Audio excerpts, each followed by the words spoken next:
پھر دن ہوا،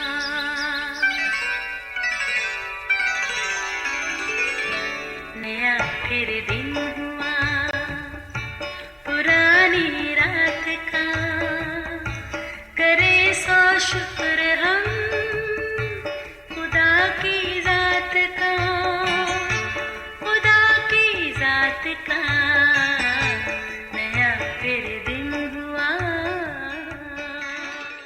آج کی آیت۔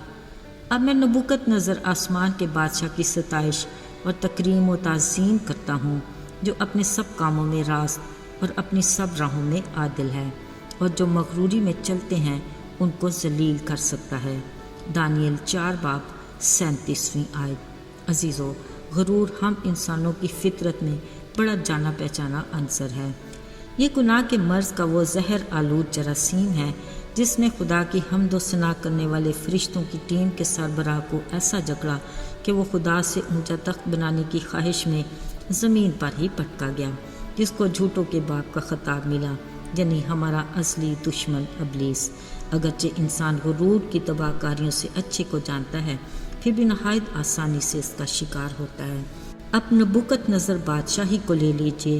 وہ بابل کے بت پرست ملک کا بادشاہ تھا، مگر خدا نے اسے اپنے بندوں صدرک، میثق، ابدنجو کو مورت کو ناسیدہ کرنے پر، آگ کی جلتی بھٹی میں سے زندہ بچانے پر اپنی عظمت اور قدرت کا ایسا کرشمہ دکھایا، جس کے بعد اس نے اپنے منہ سے ان کے زندہ خدا کا اقرار بھی کیا اور کہا، ان کا خدا مبارک ہے جس نے اپنے فرشتے کو بھیج کر اپنے لوگوں کو رہائی دی۔ اس بت پرست بادشاہ نے یہ فرمان بھی جاری کیا کہ کوئی ان کے خدا کے حق میں بری بات نہ کہے، اور جو کہے گا اس کے ٹکڑے کر دیے جائیں گے اور ان کے گھر مزبلہ ہو جائیں گے۔ عزیزو، ہمارا اصلی دشمن ابلیس اس ساری کارروائی سے واقف تھا۔ اس نے خدا کے حق میں نبوکت نظر بادشاہ کے خیالات بھی سنے۔ اب ابلیس کا ٹارگٹ صرف بادشاہ تھا۔ وہ اگرچہ اپنے گھر میں مطمئن اور اپنے قصر میں کامران تھا، مگر اس نے اپنے شکاری بادشاہ کو ہراساں اور دماغی طور پر پریشان کرنا شروع کیا۔ ایک رات انہی مایوس کن کیفیت کے شکار ہو کر بادشاہ نے ایک خواب دیکھا کہ زمین کے وسط میں ایک اونچا درخت ہے جس کی چوٹی آسمان تک ہے، اس کے تنے خوشنما اور وہ خود میوہ فراوان تھا۔ میدان کے چرندے اس کے سایہ میں اور ہوا کے پرندے اس کی شاخوں پر بسیرا کر رہے تھے، اور تمام بشر اس سے پرورش پا رہا تھا کہ اچانک ایک نگہبان آسمان سے اترا اور پکار کر کہا، درخت کو کاٹ دو، شاخوں کو تراش دو، تمام چرندے چلے جائیں اور پرندے اڑ جائیں، فقط جڑوں کا کندہ لوہے اور تانبے سے بندھا باقی زمین میں رہے۔ یہ میدان کی ہری گھاس میں آسمان کی شبنم سے تر حیوانوں کے ساتھ رہے گا۔ اس کا دل انسان کا نہیں، حیوان کا ہوگا، اور یہ 7 دور تک اسی حالت میں رہے گا۔ یہ سب اس لیے ہے کہ ہر ذی حیات پہچان لیں کہ حق تعالیٰ آدمیوں کی مملکت میں حکمرانی کرتا ہے، اور جس کو چاہتا ہے اسے دیتا ہے۔ عزیزو، یہ عجیب خواب نبوکت نظر کے لیے نہایت پریشانی کا باعث بنا۔ جب اس نے اپنا یہ خواب دانیل نبی کو بتایا تو وہ خود بھی ایک ساتھ تک سراسیمہ رہا۔ پھر بھی اس نے بادشاہ کو تسلی دی اور کہا، اے بادشاہ، یہ بڑا اور مضبوط درخت تو خود ہے، تیری بزرگی آسمان تک پہنچی اور تیری سلطنت زمین کی انتہا تک، اور اپنے خواب کے مطابق تو بیل کی طرح گھاس کھائے گا اور آسمان کی شبنم سے تر ہوگا، اور اسی حالت میں تجھ پر 7 دور گزر جائیں گے، مگر تیری جڑوں کا کندہ زمین میں رہے گا۔ مطلب خدا تجھے اس وقت دوبارہ بحال کرے گا جب تو جان جائے گا کہ حق تعالیٰ انسانوں کی مملکت میں حکمرانی کرتا ہے اور جسے چاہتا ہے اسے دیتا ہے۔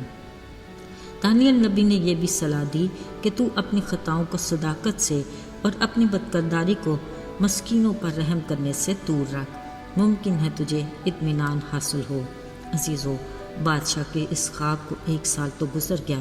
ایک دن بادشاہ اپنے محل میں ٹہل رہا تھا کہ اچانک بادشاہ کے دل میں غرور سمایا۔ کہنے لگا، یہ وہ بابل اعظم ہے جس کو میں نے اپنی توانائی کی قدرت سے بنایا۔ یہ دارالسلطنت میرے جاؤ جلال کا نمونہ ہی تو ہے۔ عزیزو، جیسے ہی غرور دل و دماغ میں سمایا، خدا نے اسے انسانوں کے بیچ سے دھکیل کر میدانوں میں حیوانوں کے ساتھ ڈال دیا اور اس پر وہ سارا جو اس نے خواب میں دیکھا تھا پورا ہوا۔ کلام مقدس کے مطابق 7 دور گزرنے کے بعد اس نے آسمان کی طرف نگاہ کی، اپنی خطاؤں بدکاریوں کو مان کر خدا تعالیٰ کا شکر ادا کیا اور حمد و ثنا کی، اور خدا نے اسے آسمان سے نگاہ کر کے اس کی سنی اور اسے اس کی سلطنت میں پھر بحال کیا۔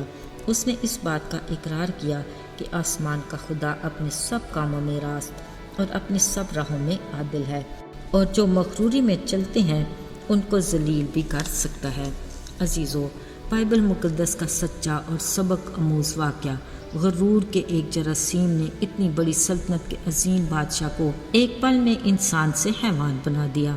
اس سے ہمیں یہ بات اچھے سے جان لینی چاہیے کہ خدا کو غرور کرنے والے سے نفرت ہی نہیں بلکہ کرائیت ہے، اتنی کہ وہ خود مغرور کے مقابلے میں کھڑا ہو جاتا ہے۔ ذرا سوچئے، زندہ خدا کے ہاتھ میں پڑنا کس قدر ہولناک بات ہے۔ عزیزو، گھبرائیے نہیں، آئیے کلام کے آئینے میں خود کو پرکھیں اور اس کی رہنمائی میں اپنی اصلاح کریں۔